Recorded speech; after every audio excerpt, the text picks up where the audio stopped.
My own husband and mother conspired to make me a commodity. They just never imagined that I, a simple small-town girl, would be responsible for their downfall. Good afternoon, my dears. This is Grandma Andy speaking, with my well-lived 68 years, coming to you directly from my porch in Denver, Colorado. The sky is overcast today, but my heart feels light because I can share with you a story that's been buried deep in my soul for more than 4 decades. A story of betrayal and pain, but also of overcoming. Before I begin this difficult journey, I'd like to ask a small favor from my heart. Please subscribe to Grandma's channel, give this video a thumbs up, it costs nothing, and let me know in the comments which part of America you're watching from. This helps Grandma continue telling her stories and hopefully helps others who are going through difficult moments like I went through. Let's go back to 1973, when I was just 20 years old. Denver was already a big city, but the Highlands neighborhood where I lived still had a small-town feel. Everyone knew each other, children played in the streets, and gossip spread faster than rainwater down a hill. At that time, I lived with my parents in a simple but cozy house. My father, Mr. Anthony, was a hard-working man, a bus driver, respected by everyone in the neighborhood. My mother, Mrs. Irene, was a seamstress who made custom clothes for the wealthy ladies in the city.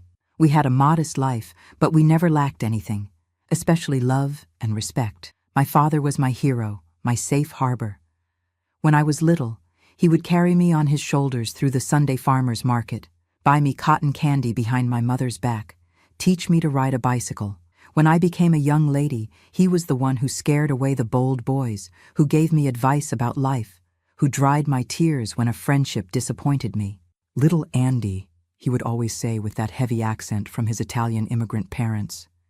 In life, you meet many bad people disguised as good ones. Trust your instincts, they never deceive you. If I had followed that advice to the end, perhaps my story would have been different. But life has its plans, doesn't it? Everything began to change in the winter of 1972. It was a particularly cold December, the kind that makes your bones ache. My father started complaining of back pain, of fatigue that wouldn't go away. At first, we all thought it was just the weight of years of hard work. Driving a bus on those potholed roads wasn't easy. "It's just fatigue, daughter. It will pass soon," he would say, trying not to worry me. But it didn't pass. The pain increased, he lost weight, he started having difficulty urinating. After much insistence from me and my mother, he finally went to the doctor. I remember that day as if it were today. The cold office, the smell of alcohol, the doctor with thick glasses and a serious face. "Mr. Anthony, you have a tumor in your prostate. We need to do more tests, but from what I'm seeing, it's already quite advanced." It was as if the world had collapsed upon us. Cancer, in those days, was almost a death sentence, especially for someone who didn't have money for expensive treatments. My father, always so strong, so full of life, now faced an invisible enemy consuming him from within. The following months were a nightmare. Hospitals, tests, medicines that cost an arm and a leg. My mother worked double shifts at her sewing machine, and I dropped out of my teaching course to work as a cashier in a bakery. We did everything we could to get money for the treatment. But the cancer was stronger. In less than 6 months, my father could no longer get out of bed. That strong man, who carried cement bags on his back without complaining, now weighed less than a child. Morphine no longer relieved the pain, and his eyes, once so lively, now seemed distant, as if already seeing another world. On a rainy night in January 1973, he called me to his bedside. He held my hand with a strength I didn't know he still had. "Little Andy," he said, his voice almost a whisper, "take care of your mother. She's strong on the outside, but weak on the inside. And take care of yourself too. Never let anyone diminish you, ever." Those were his last words to me. In the early morning, as rain battered the roof, my father left this world. He was only 48 years old. The funeral was simple, but the cemetery was full. It seemed like half the neighborhood was there, paying their last respects to Mr. Anthony the bus driver. Drivers, conductors, neighbors, all with stories about how my father had helped them at some point, how he had been kind, honest, hard-working. I stood there, in the light rain, unable to cry. It was as if a part of me had been buried with him. The pain was so great that I couldn't even express it. The days that followed were foggy. I dragged myself to the bakery, served customers like a robot, returned home and found my mother sitting in my father's armchair, staring at nothing. The house, once so full of life and laughter, now seemed like a mausoleum. My mother changed after my father's death. It wasn't all at once. It was gradual, almost imperceptible at first. She, who had always been a strong, decisive woman, began to lean on me for everything. Any decision, any bill to pay, any problem with the house, everything fell on my 20-year-old shoulders. "You're just like your father," she would say. "Strong, decisive. I don't know how to live without him." At first I accepted this role. After all, I had promised my father I would take care of her. But I soon realized something wasn't right. She started going out more, coming home late, sometimes smelling of alcohol. She spent money we didn't have on new clothes, on expensive perfumes. When I questioned her, she cried, said she needed to feel alive again. "You don't understand, Andy. I lost the love of my life. I need to distract myself or I'll go crazy." It was during this troubled period that I met Alan. He appeared at the bakery one morning in April, asking for a pound of sourdough bread and 2 cream-filled donuts. Tall, dark-haired, green eyes that contrasted with his tanned skin, and a smile that lit up the room. He dressed well, dress pants, button-up shirt, polished shoes, which already made him stand out in our simple neighborhood. "You have the most beautiful smile I've ever seen," he said as I packaged the bread. I blushed immediately, awkward with the compliment. I wasn't used to receiving flirtations, especially from such elegant men. "Thank you," I muttered, embarrassed. "My name is Alan. I'm a lawyer. Just opened an office nearby. I'll become a regular customer if the bread is as good as the service." He came back the next day, and the next, and the next. Always during my shift, always with a discreet compliment, always buying something extra.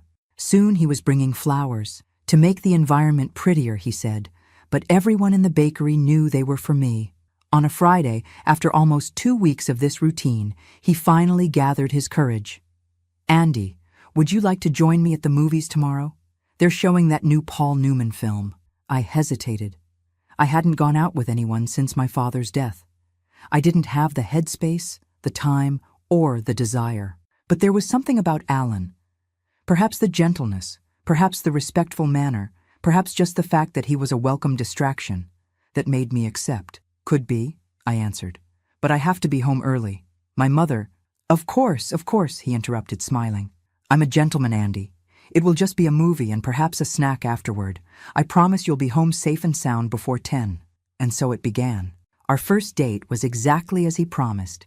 A movie, a snack at the diner on the corner, and before 10, I was home.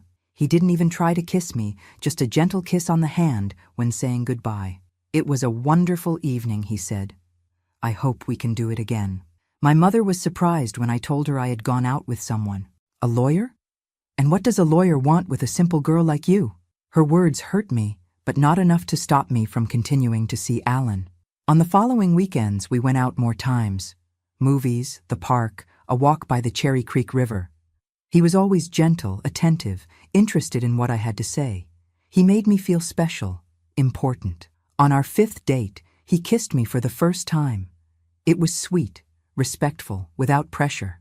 When we separated, his green eyes shone with an intensity that left me breathless. "I think I'm falling in love with you, Andy," he confessed. I had been in love for a long time. How could I not be? Alan was everything any girl dreamed of, handsome, educated, hardworking, with a promising future.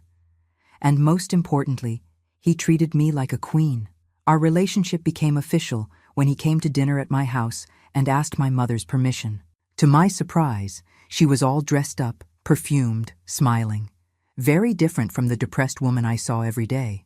"Of course you can date," she said, serving another slice of meat to Alan. "My daughter deserves a good man." My mother's approval was the icing on the cake. Finally, something good was happening in my life, after so much suffering. Alan seemed to be the answer to my prayers, the ray of sunshine after the storm. "You're my angel, Andy," he used to say. "You appeared in my life when I least expected and most needed it." In the months that followed, our romance blossomed.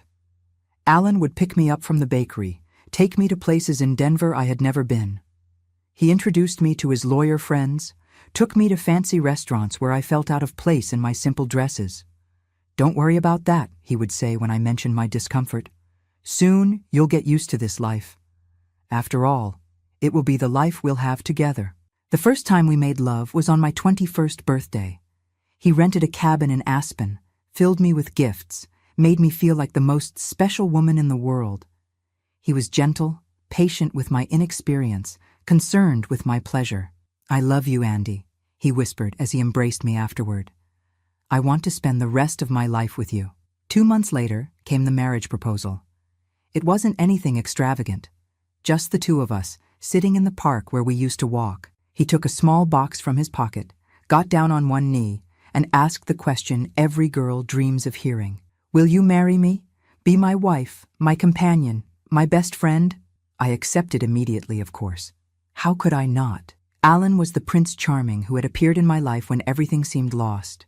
He was gentle, caring, successful. He loved me, respected me, wanted to build a future with me.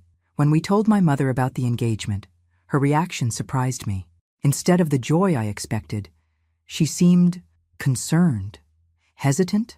"Don't you think you're moving too fast?" she asked, her eyes fixed on Alan. "You've known each other for such a short time." "When you're sure, Mrs. Irene, you don't need to wait," he responded confidently. "I love your daughter and want to make her happy." My mother eventually gave in, of course.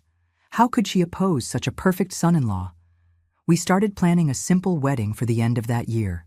That's when Alan made the proposal that would change our lives forever. "Andy, I was thinking, why don't you and your mother sell this house and come live with me? My apartment is large, has 3 bedrooms.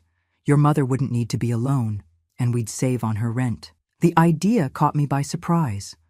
All living together even before the wedding? It wasn't what I had imagined for the beginning of our life together. But Alan had convincing arguments. "Think about it, love. Your mother is alone. You worry about her. This way, you can take care of her, and we already start our life together. It's practical and economical." When we presented the idea to my mother, she hesitated again. "I don't know, daughter. I don't want to get in the way at the beginning of your life together." "Not at all, mother-in-law," Alan intervened with his usual charm. "You'll never get in the way. On the contrary, you'll help us. Andy is still young, inexperienced. She'll need your advice to be a good housewife." That's how, 3 months before the wedding, we sold our little house in the Highlands and moved to Alan's apartment downtown. It was really spacious, well-furnished, with a beautiful view of the city. I felt like a princess leaving the cottage for the castle. The first weeks were a dream. Alan was the perfect fiancé, attentive, loving, always bringing small gifts, making me feel loved. My mother also seemed more animated, excited about the wedding preparations, making plans to decorate her new room. I should have noticed the first signs. The lingering looks Alan gave my mother when he thought I wasn't watching. The conversations that abruptly ceased when I entered the room. The way my mother seemed increasingly well-dressed, more perfumed, even without going out. But I was blind with love and gratitude. Blind for the chance to have a better life than I ever dreamed. Blind for the promise of happiness that Alan represented. Too blind to see that Prince Charming was, little by little, revealing his true face. And this face was darker than my worst nightmares could imagine. It didn't take long for the fairy tale to start fading like old clothes on the clothesline. It was about 2 weeks after the move that I noticed the first changes in Alan. Small things at first, so subtle that I doubted what I was seeing. The first thing I found strange was that he started coming home later from work. Before, when we were still dating, he made a point of being home at 6 o'clock sharp. Now, he rarely arrived before 8 or 9 at night. When questioned, he always had the same excuse ready on the tip of his tongue. "The office is booming, honey. Many new clients. It's a good sign. It means more money for our married life." I believed him, of course. Why wouldn't I? He was a lawyer. People needed lawyers all the time. And besides, Alan had never given me reason to distrust him. The second strange thing was the change in our intimacy. Previously so affectionate, so present, Now he always had an excuse not to touch me. I'm tired. I need to wake up early tomorrow. I have a headache. Justifications that sounded empty, but that I swallowed with a forced smile, saying I understood. It's normal, I consoled myself, talking alone in the bathroom mirror. Every couple goes through phases like this. But the most disturbing thing was when he started sleeping in the living room. It started with one night, then two. Soon it became routine. The excuse was always the same. I snore a lot, honey. You need to rest well to work at the bakery in the morning. In the living room I sleep on the couch and don't disturb anyone. That bothered me deeply. What fiancé sleeps separately from her fiancé because of snoring? But I swallowed that too, as I had already swallowed so many other things in life. After all, he was so good to me, so generous in welcoming my mother, such a hard worker.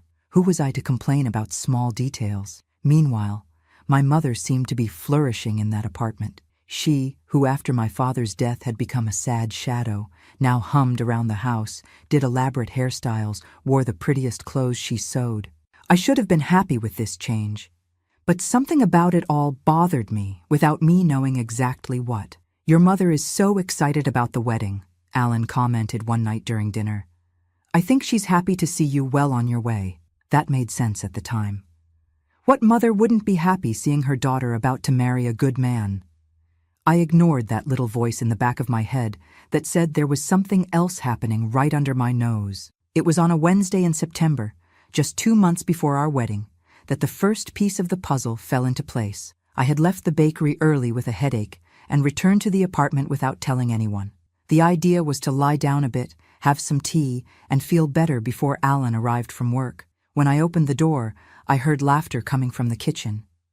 My mother's laughter, more youthful and light than I had heard in years. I approached silently, curious, when I heard a male voice that I immediately recognized. Alan.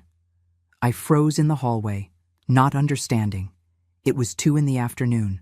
What the hell was Alan doing at home at that hour? He should be at the office, working on those cases that kept him busy until late at night. She doesn't suspect a thing, I heard my mother say, her voice low but audible. Andy has always been too naive. Like her father, Alan replied, and they both burst into laughter. At that moment, I felt as if the ground had opened beneath my feet. I silently retreated to the door and left without being noticed, my heart beating so hard I thought I might faint right there in the hallway. I walked aimlessly through the streets of Denver, trying to process what I had just discovered. Alan was lying about working late. He and my mother were having conversations behind my back, laughing at me, calling me naive, and worse, comparing me to my father, as if that were something bad, something worthy of mockery. I returned home hours later, when it was already dark. I found them both in the living room, watching television as if nothing had happened. Where were you? Asked Alan, appearing concerned. I called the bakery and they said you had left early. I went for a walk, I replied dryly. I needed to clear my head. That night, lying alone in the bed I should be sharing with my future husband, I cried silently until I fell asleep. I still didn't know exactly what was happening, but my heart already knew it was something terrible.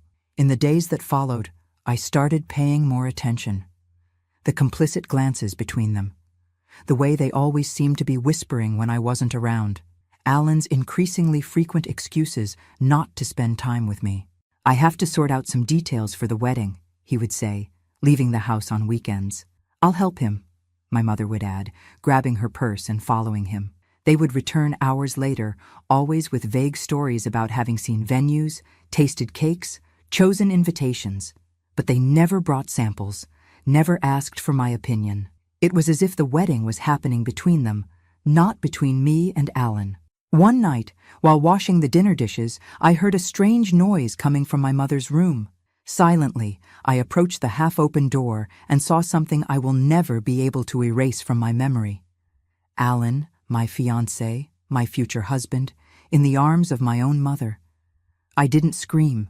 I didn't make a scene. A strange calm took over me as I returned to the kitchen and finished washing the dishes, as if nothing had happened. It was as if a part of me already knew, already expected this, like a terminal diagnosis that only confirms what the patient already felt in their body.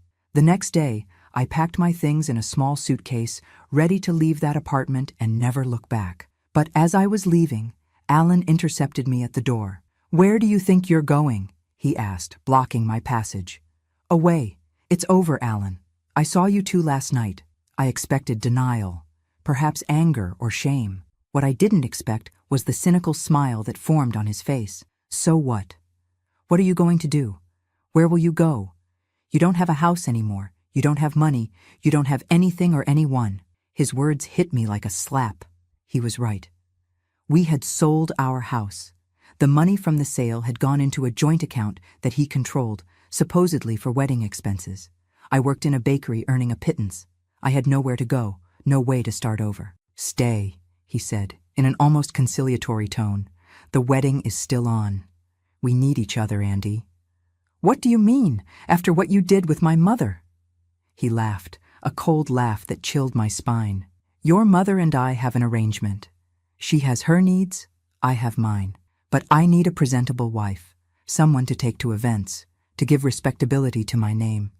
You're perfect for that." I was paralyzed, unable to process what I was hearing. Alan continued, approaching like a snake about to strike. "Think about it, Andy. A roof over your head, food on the table, nice clothes, a comfortable life. All you have to do is stay quiet and play the role of devoted wife in public. And in private? Will I have to pretend I don't know you're sleeping with my mother? In private, everyone goes their own way. I have mine, you can have yours, as long as you're discreet. Many marriages work like this. That wasn't a marriage. It was a commercial agreement, a transaction where I would sell my dignity in exchange for material comfort. But I was cornered, without options, without a way out. "I need to think," I finally managed to say. "Think," he replied, moving away from the door. "But don't take too long. The offer has an expiration date." That night, I locked myself in my room and cried until I had no more tears. I cried for the love I thought I had found, for the double betrayal I suffered, for the memory of my father that seemed increasingly distant, and I cried mainly for myself, for the naive girl who believed in a fairy tale and ended up in a horror story. The next morning, Alan left early for work, or at least that's what he said. My mother, who normally avoided being alone with me since I moved into the apartment, knocked on my bedroom door. "Can we talk?" she asked, her voice so different from the loving mother I knew in childhood. I let her in, more out of curiosity than desire for reconciliation. She sat on the edge of the bed, her restless hands in her lap, avoiding my gaze. "Alan told me that you know," she began. "Know that you two are sleeping together behind my back?" "Yes, I know." She didn't deny it, didn't apologize. She just nodded, as if confirming a trivial fact, like the cloudy weather outside. "He offered you an arrangement?" "Yes, a disgusting arrangement where I pretend to be his wife while you two continue doing what you do." My mother finally raised her eyes to me, and what I saw in them frightened me. There was no guilt, no remorse. There was only a cold, calculating determination. "Accept it, Andy. It's the best for all of us." "The best? How can living a lie be the best? You think your father and I lived the great love story? You think that sweaty bus driver was the man of my dreams?" Her words hit me like stabs. I always believed my parents had a happy marriage based on love and mutual respect. Hearing my mother talk like that about my father, especially after he had died in such a painful way, was unbearable. "Don't talk about him like that. He loved you. He took care of you until the end." "He was a good man," she admitted with a shrug. "But I deserved more, always deserved more. Alan can give us that, Andy. A life we never had, never would have any other way. At the cost of my dignity, of my father's memory? Dignity doesn't pay bills, daughter. Your father died and left us with nothing. We have to be practical." At that moment, looking at that woman I barely recognized, I understood that I had lost not only my father in the previous year, but also my mother. The woman before me was a stranger, someone for whom values like loyalty, honor, and family love meant nothing in the face of the prospect of material comfort. "I won't do this," I finally said, my voice firmer than I felt. "I won't live this farce." "Then where will you go? What will you do? Do you think with your bakery salary you can rent a place to live in this city?" She was right, and we both knew it. I was cornered, with no way out. "I have a week to decide," I replied, more to buy time than because I was actually considering the proposal. My mother nodded, apparently satisfied with the answer. Before leaving the room, she turned one last time. "Think with your head, not with your heart. The heart only serves to make us suffer." When the door closed, I felt a loneliness so deep that it physically hurt. In less than 2 years, I had lost my father to cancer, my fiancé to betrayal, and now my mother to a greed I couldn't comprehend. I was completely alone in a world that seemed determined to destroy me. But something in her words, something in the coldness with which she spoke of my father, lit a flame within me, a flame of anger, of indignation, of refusal to accept that situation as my final destiny. "I won't give up, Dad," I whispered to the emptiness of the room. "I won't let them win." That very afternoon, I pretended to accept the arrangement proposed by Alan. I smiled, said he was right, that it was best for everyone.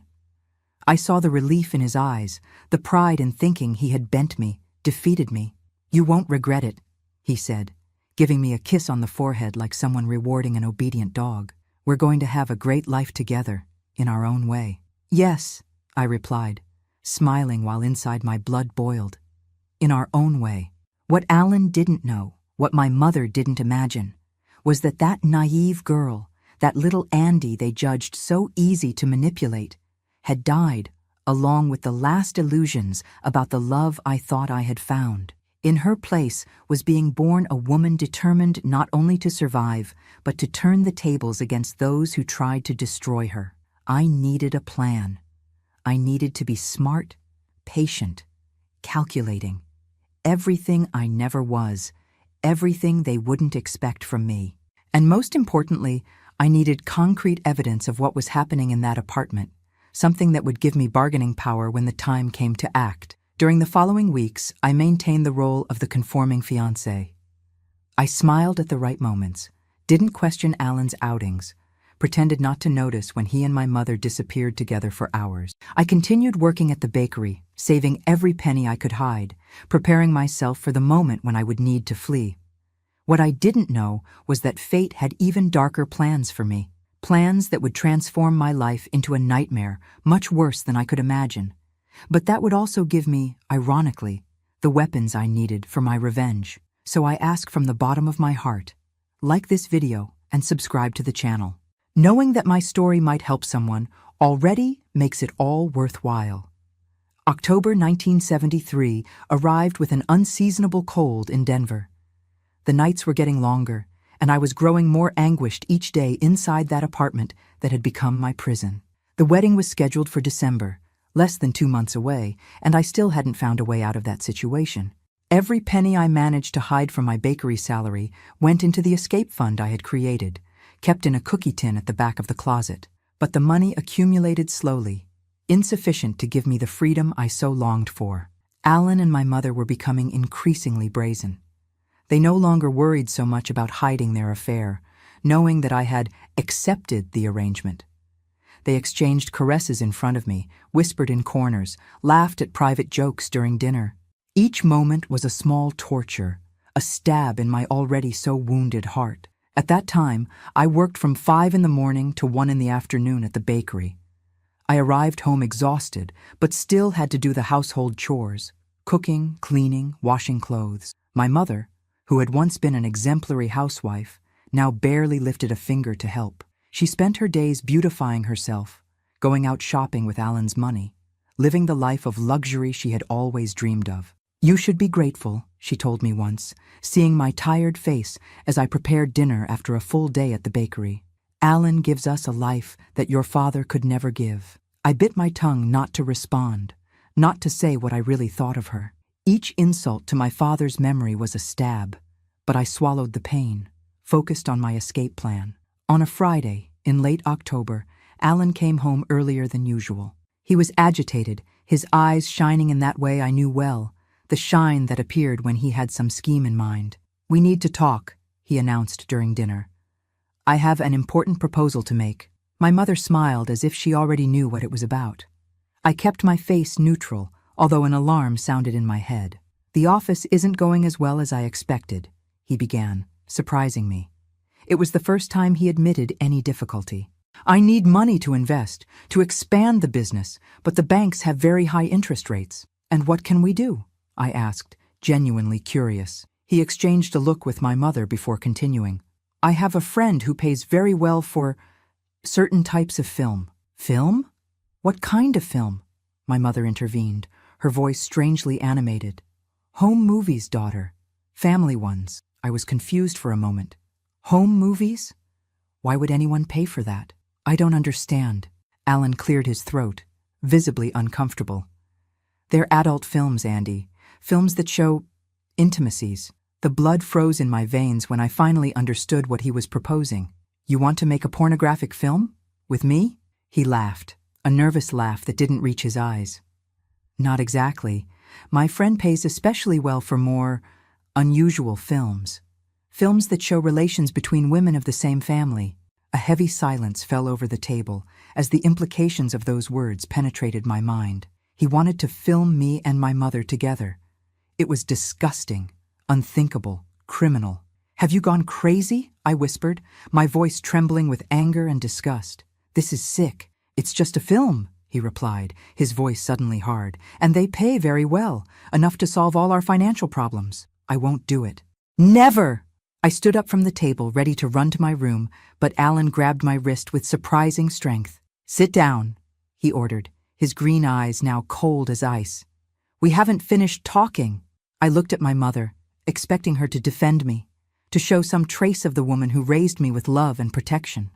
Instead, she just looked away, playing with the food on her plate. You have no choice, Andy, Alan continued, still holding my wrist tightly. The house where you grew up was sold. The money is with me. You have nowhere to go, no way to support yourself alone. Either you do what I'm asking, or you go to the street.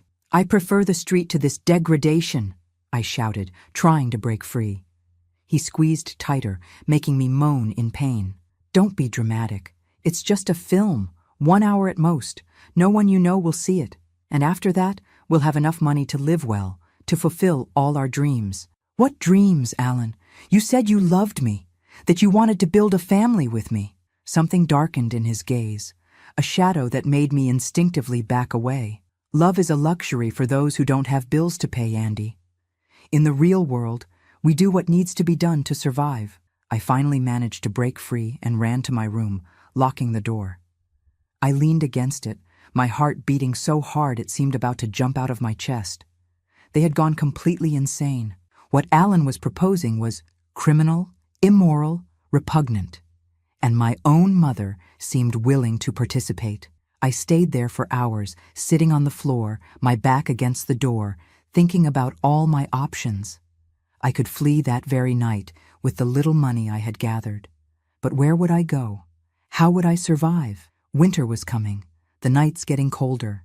Without a guaranteed job, without a roof, I could end up in an even worse situation. I thought about going to the police, reporting Alan for what he was proposing. But it would be my word against his, a respected lawyer against a simple bakery counter girl. And my mother certainly would take his side. Who would believe me? At some point in the early hours, exhausted from so much crying and thinking, I fell asleep right there on the floor. I woke up to insistent knocking on the door. Andy, open up. We need to talk. It was my mother's voice, not Alan's. I hesitated, but ended up opening the door. She entered quickly, closing it behind her. You need to do this, daughter, she said without preamble. We don't have another option.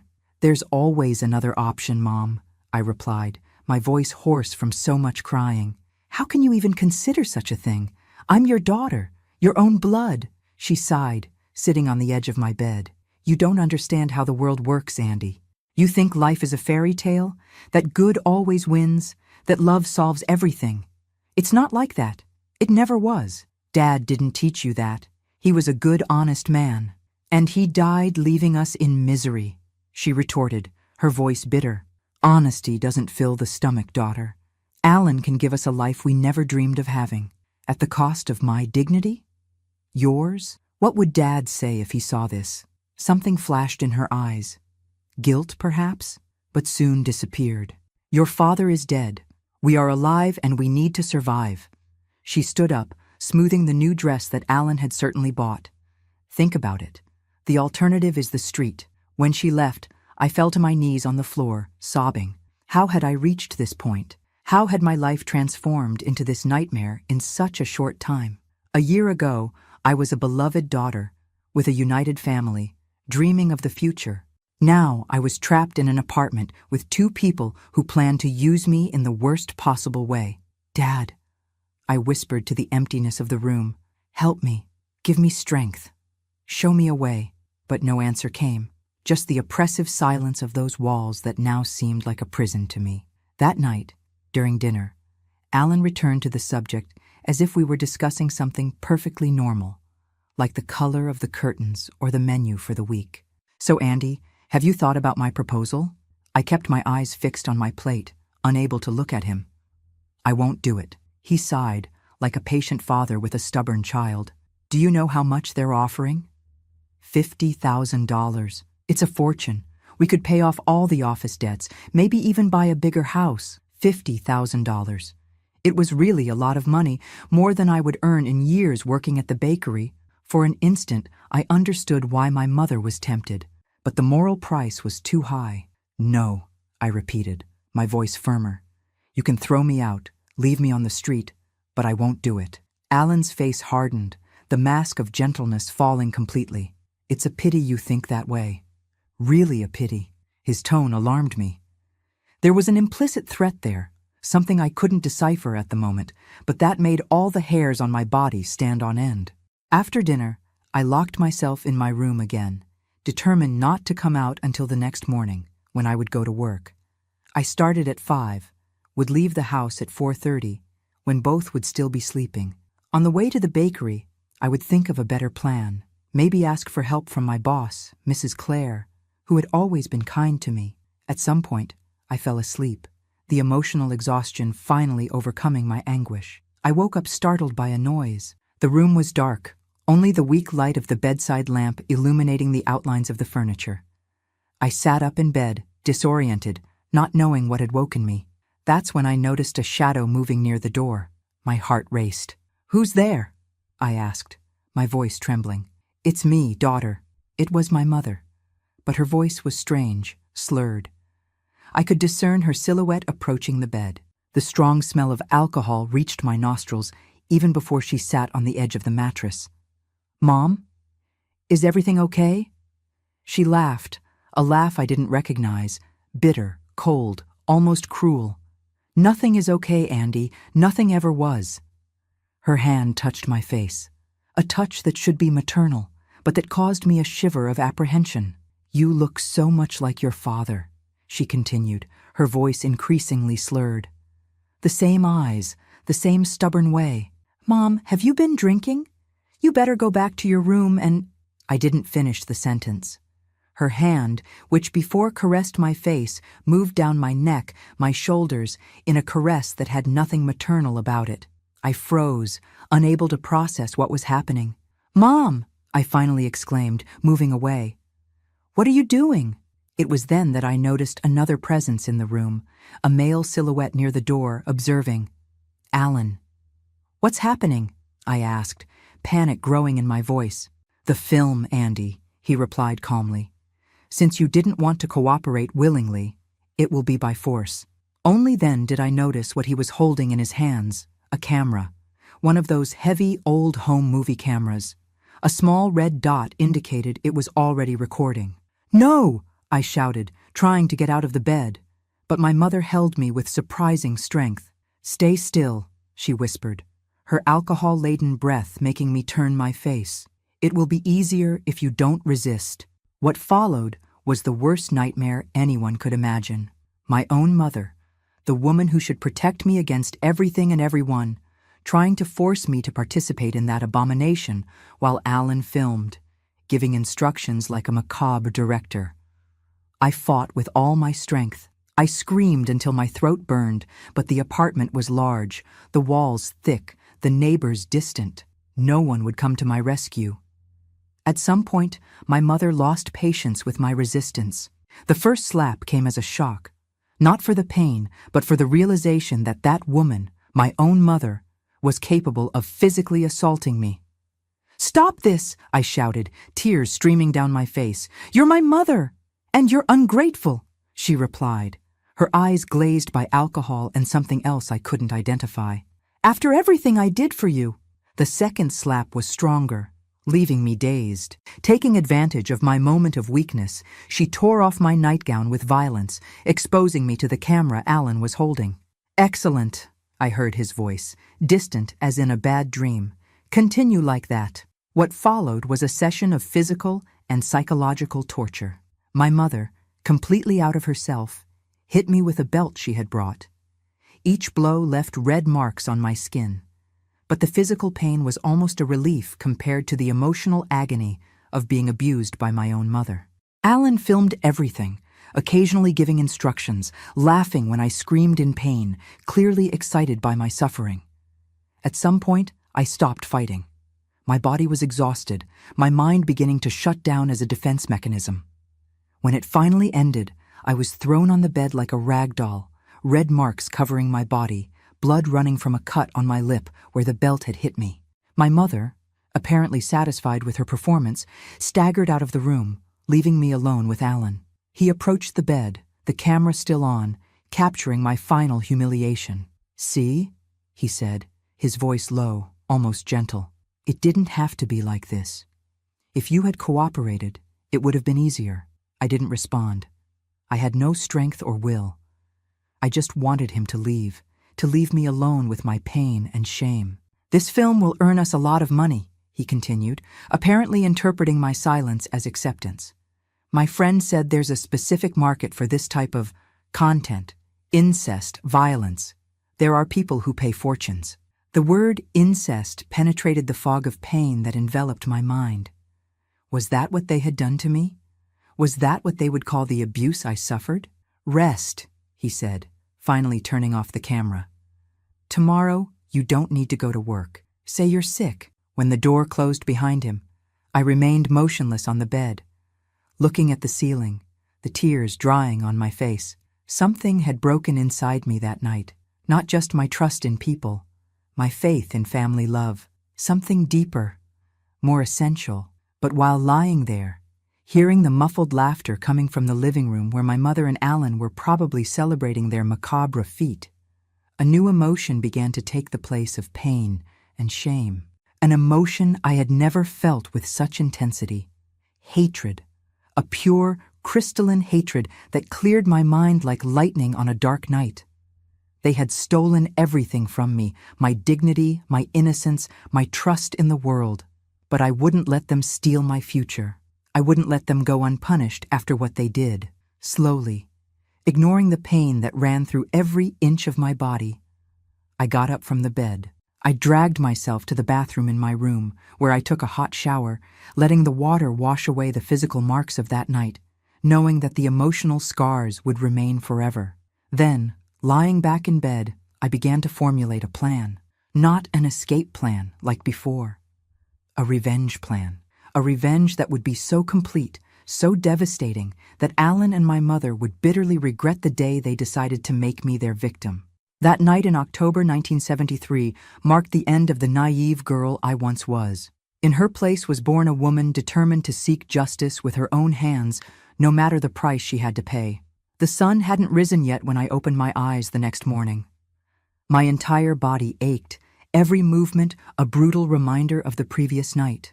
I got up slowly, trying not to make noise. The apartment was silent. Alan and my mother were probably still sleeping, exhausted after the drinking and violence they had inflicted on me. I took the small hand mirror and examined the damage. My lip was cut and swollen. Red marks, some already purple, covered my arms, back, and legs. I had a cut on my eyebrow that I didn't remember how it happened. But the worst were the eyes. My eyes were different, as if something fundamental had been altered in them forever. "Today it ends," I whispered to my reflection. One way or another, I dressed carefully, putting on a long-sleeved blouse to hide the marks on my arms. In the kitchen, I prepared coffee as if it were a normal day, trying to make as little noise as possible. While the water boiled, my mind worked on the plan I had elaborated during the sleepless night. The first step was to find the camera. Alan had certainly stored it somewhere, probably locked up so I wouldn't have access. But he underestimated my determination. I finished preparing the coffee and returned silently to the hallway, stopping in front of the door to the room they shared. I pressed my ear against the wood and heard light snoring. They were still sound asleep. Alan's office was at the end of the hall. He always kept it locked, but I knew where the spare key was kept, in the potted plant in the living room, buried superficially in the soil. How many times had I seen him hiding it there, thinking I didn't notice? With my heart beating fast, I took the key and opened the office door. The room was in half light, curtains closed blocking the little dawn light. I closed the door behind me and turned on the small lamp on the desk. Where would he keep the camera? My eyes methodically scanned the room. The bookshelf of law books? The desk full of papers? The file cabinet? I decided to start with the most obvious place. The desk drawers. The first contained only office supplies. The second, various documents. The third was locked. Bingo, I thought, feeling a chill in my stomach. I looked around, searching for something I could use to open the drawer. I found a metal letter opener on the desk surface. Carefully, I inserted it into the lock and manipulated it until I heard a soft click. The drawer slid open, revealing its contents. There was the camera, along with several used tapes, labeled with dates and names I prefer not to recall. Apparently, I wasn't their first victim. I picked up the camera with trembling hands, checking if it still had the tape from the previous night. It was there, the evidence of all the brutality I suffered, recorded forever on film. But it wasn't just the camera that interested me.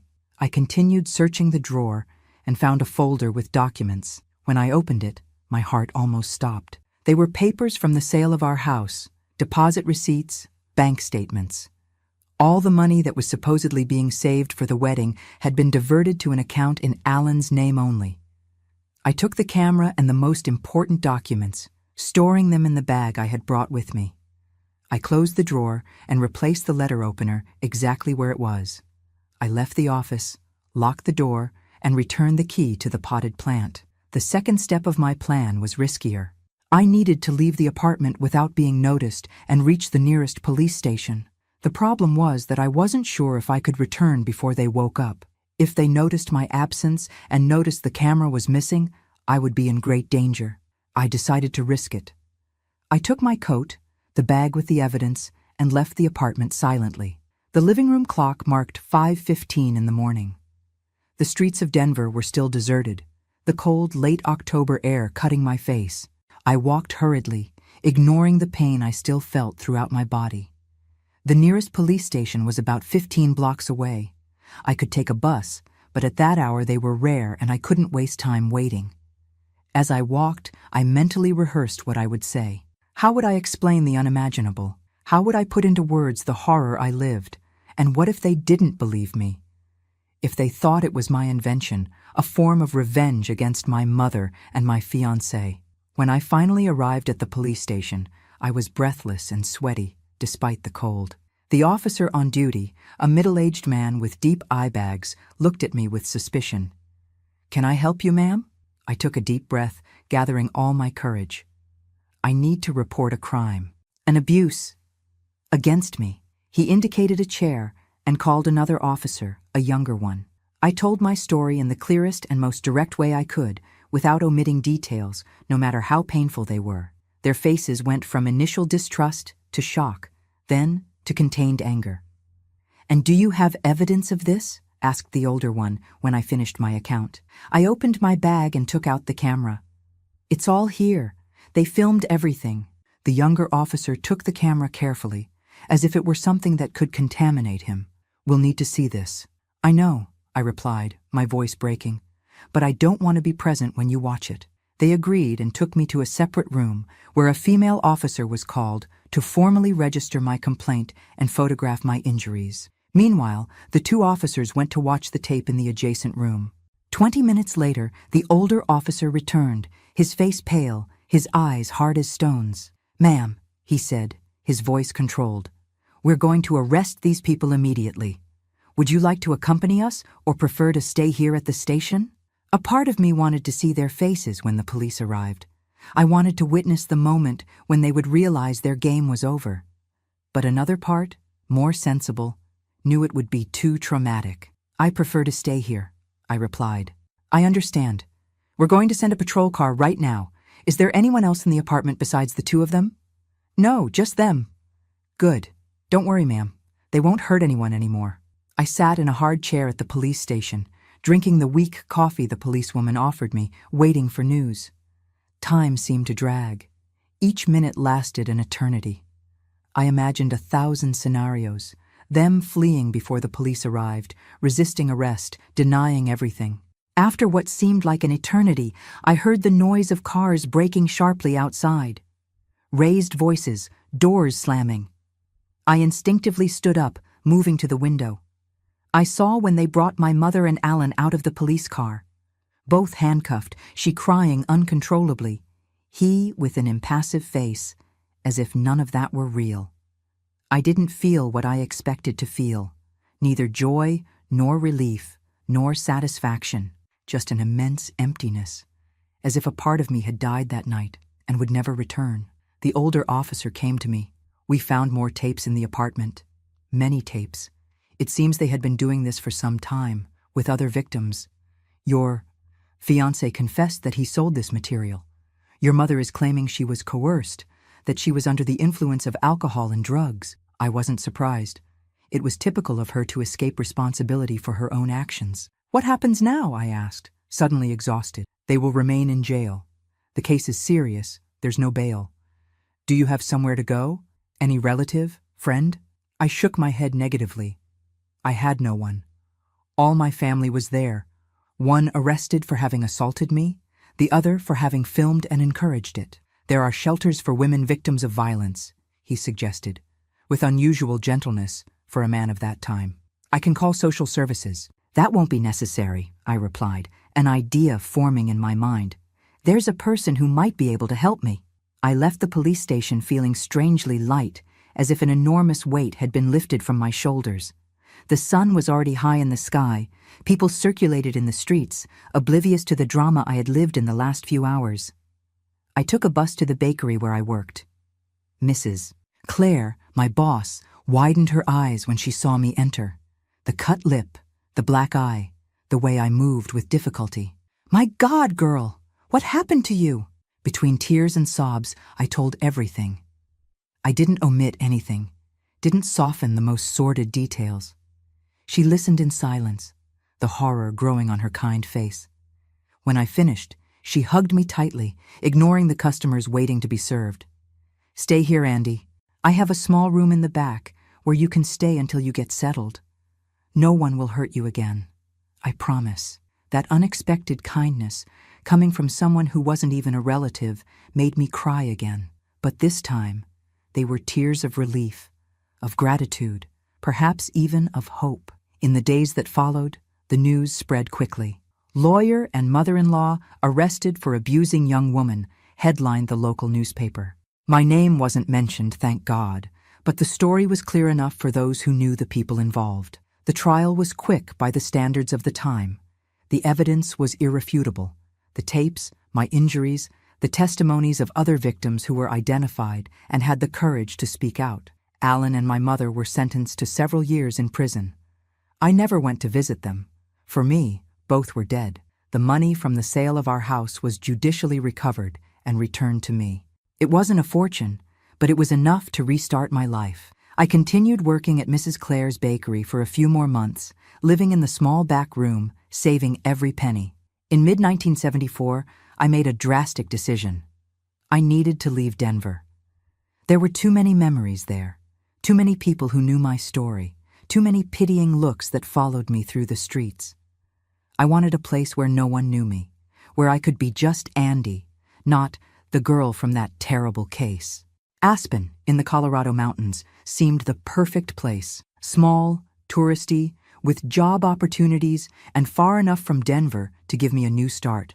Using the money I had saved, I rented a small apartment near the center and started looking for work. That's how I ended up as a waitress at the Alpine Chalet, a traditional restaurant that served fondue and other typical dishes to tourists. The work was hard, especially on weekends and vacation seasons, but it paid reasonably well and the tips complemented my income. Slowly, I rebuilt my life.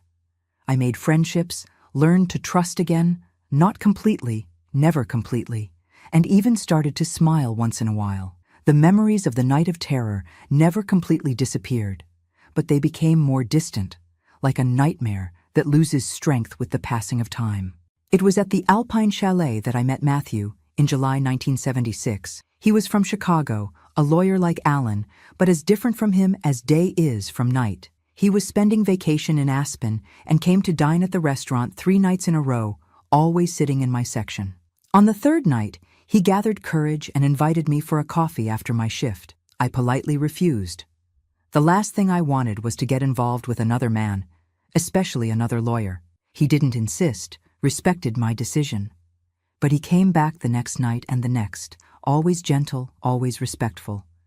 Gradually, his gentle persistence broke down my barriers. Just a coffee, I finally agreed, after almost 2 weeks. Nothing more. The coffee transformed into a walk by the lake, the walk into a movie, the movie into dinners. When his vacation ended, I thought I would never see him again.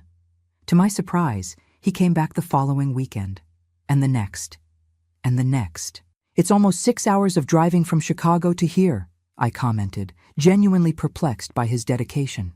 "For you, I would drive much more," he replied, with that honest simplicity that was his trademark. It took me a long time to tell him about my past. I was afraid of his reaction, afraid of seeing disgust, pity, or disbelief in his eyes. When I finally gathered courage, almost a year after we met, his response surprised me. "Thank you for trusting me enough to share this," he said, holding my hands firmly. "I can't change what happened. I can't erase this pain. But I promise that, as long as I live, I will do everything so that you never feel vulnerable again. Never be afraid again." I married Matthew in December 1977 in a simple ceremony in the small church in Aspen. Mrs. Clare came from Denver to be my maid of honor. I had no other guests on my side. All my family was dead to me, literally or figuratively. We moved to Chicago, where Matthew had his law firm. Adapting to the big city was difficult at first, but he was patient, giving me time and space to get used to it. He never pressured me to work outside the home, although I eventually chose to do so, opening a small confectionery inspired by the sweets I learned to make in Aspen.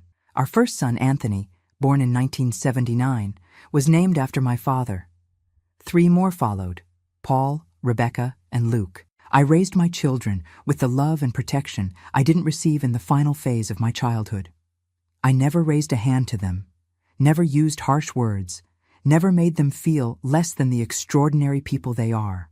Matthew was the companion I never dreamed I could have, patient in the moments when the nightmares returned, understanding when certain triggers made me retreat into myself, firm when I needed strength to continue.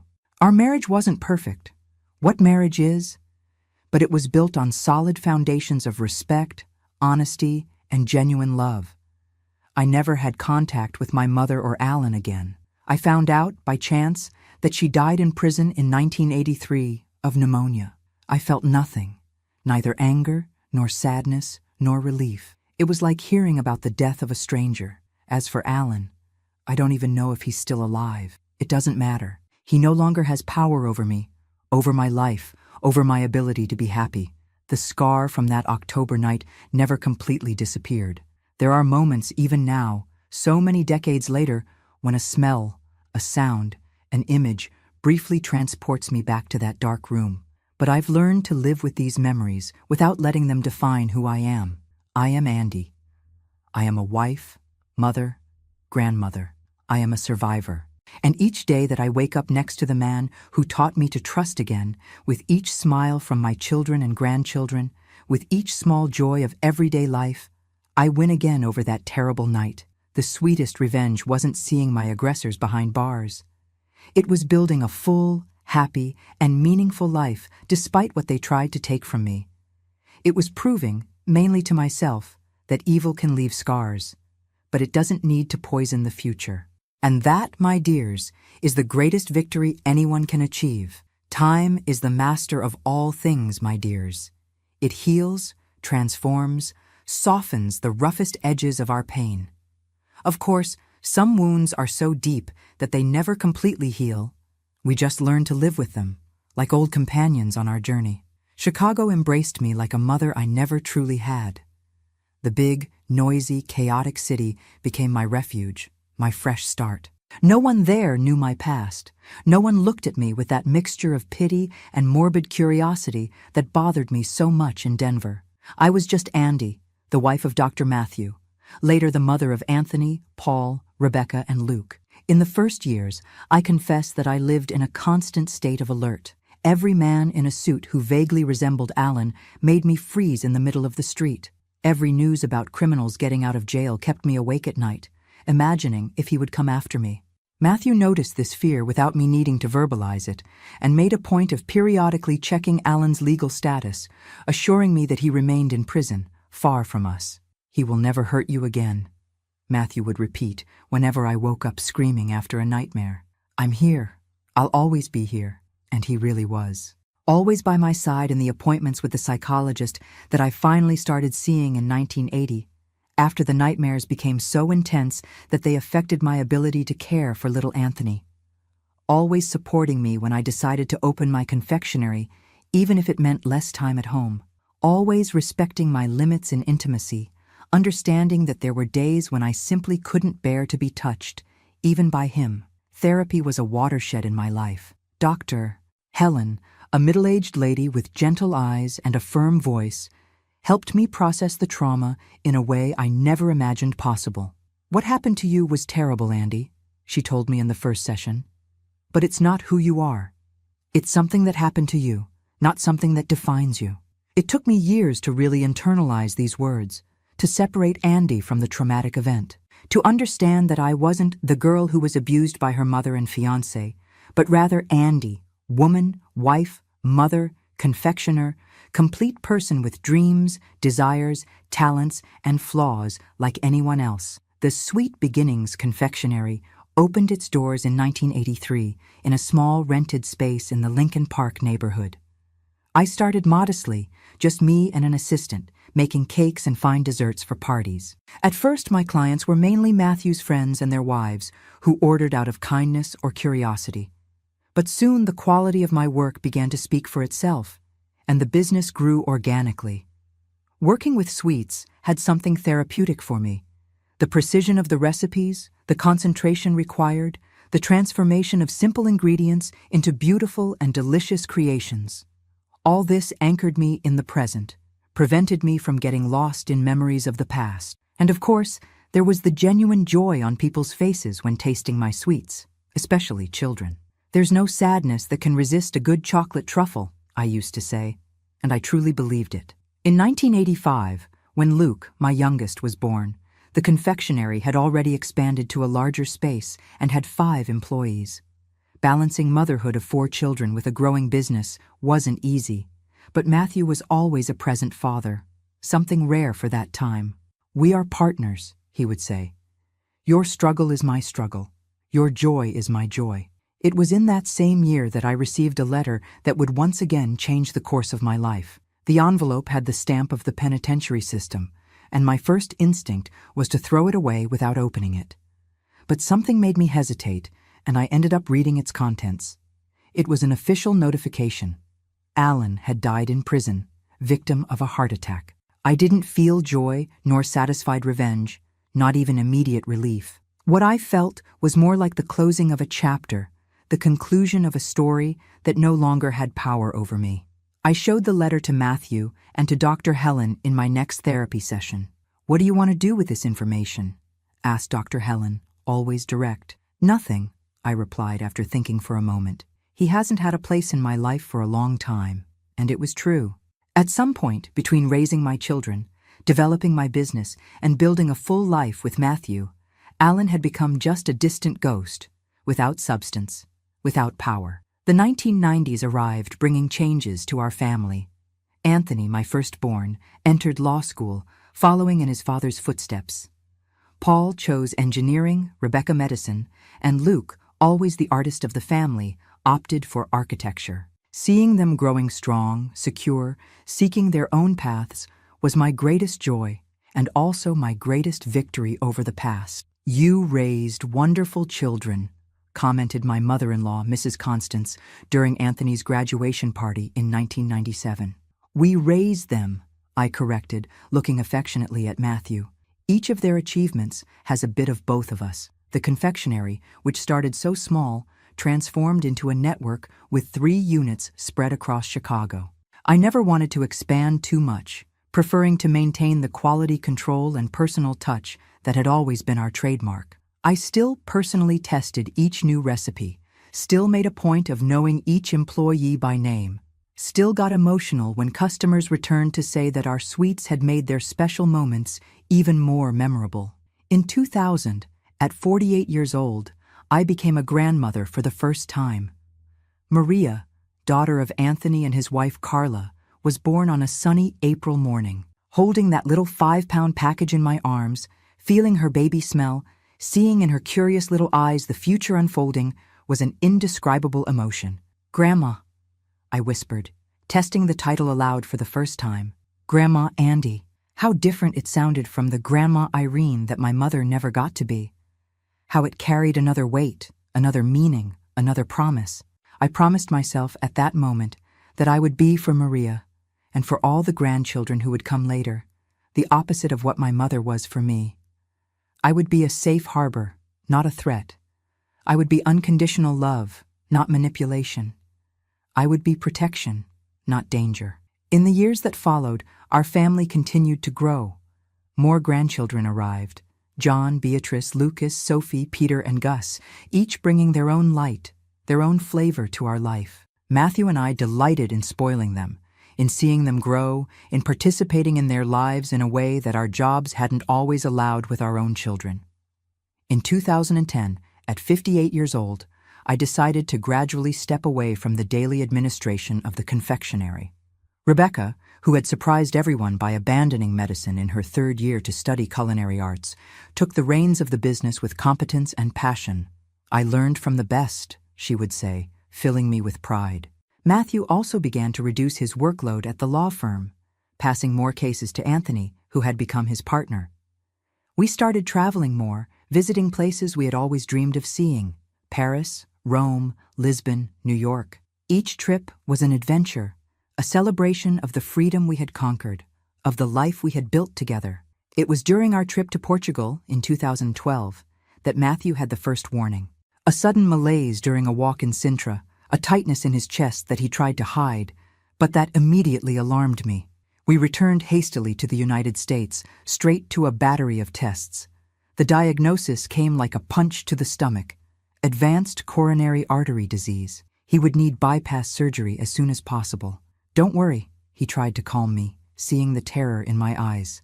"We've faced worse things together. The surgery was a success, thank God. But the recovery was long and difficult. For the first time in our marriage, the roles were completely reversed.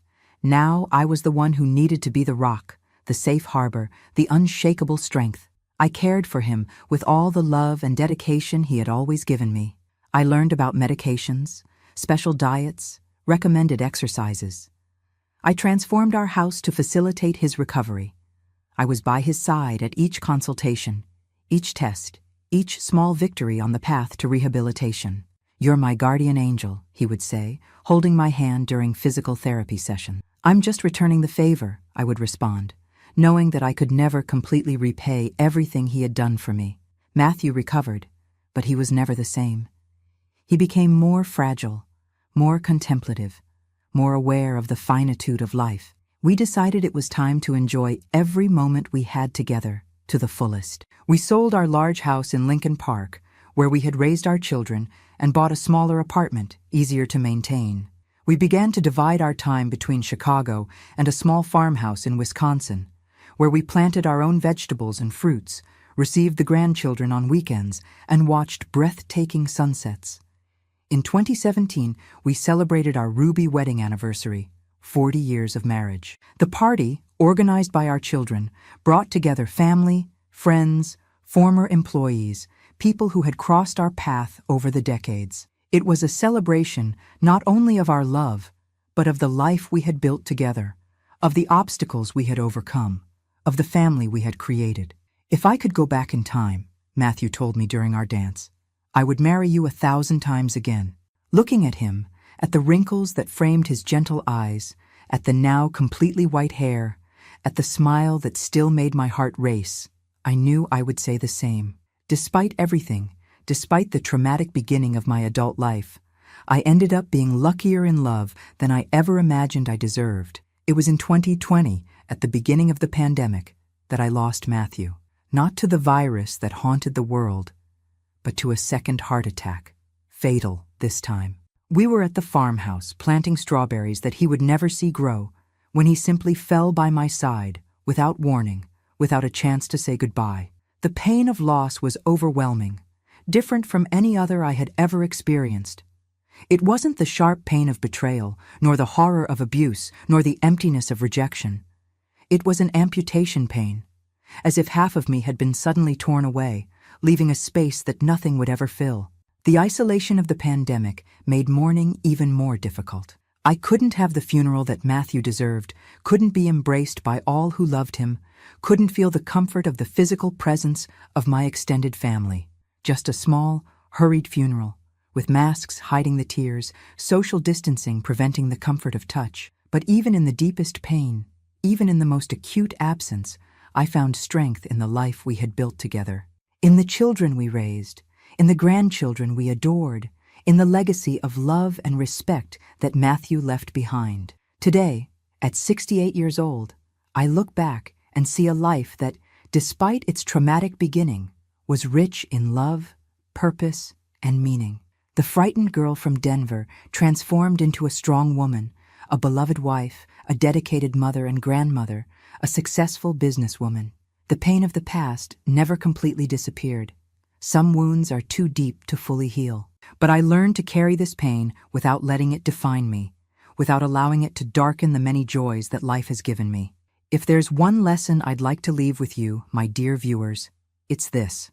No matter how dark the night seems, the sun always rises again. No matter how deep the wound, healing is possible. No matter how devastating the betrayal, true love still exists in the world. Each of you has your own story, your own pains, your own challenges. Perhaps some of you are going through moments as difficult as those I faced. Perhaps you feel there's no way out, that the darkness is permanent. But believe this grandma who has seen everything in this life. There is always a path forward, always a possibility of starting over, always a chance to build something beautiful from the ruins. Before ending this video, I'd like to ask a small favor from my heart. If my story touched you in any way, if it brought some comfort, some hope, click the like button and subscribe to the channel. This helps greatly to bring this message to more people who might need to hear that they are not alone in their struggles. As my Matthew used to say, life isn't about waiting for the storm to pass. It's about learning to dance in the rain. And my dears, despite all the storms, I learned to dance. You can too. A loving embrace from this grandma who is rooting for each one of you. Until the next video, God willing.